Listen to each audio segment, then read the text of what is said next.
Long after I asked, he sent me a dream of me in dreadlocks.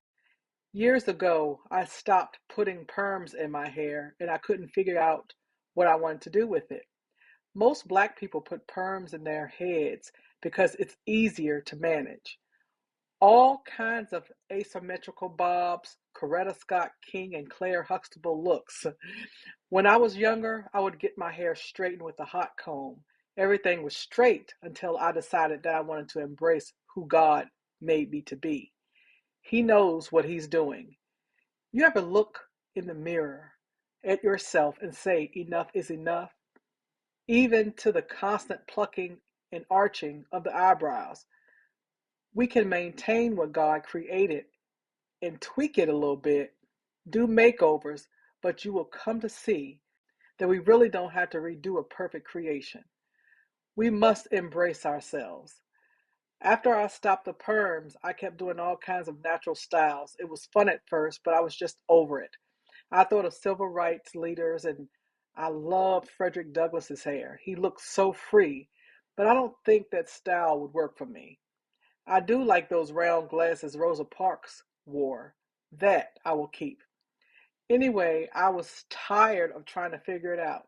Too busy and stayed in too much pain to just leave it to chance.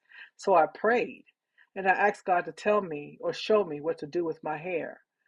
Not long after I asked, he sent me a dream of me in dreadlocks, and they were gray.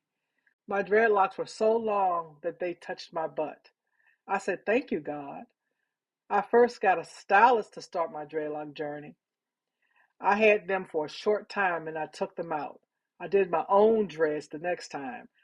I used a tool that placed a knot in them so they would stay in, and they ended up breaking off.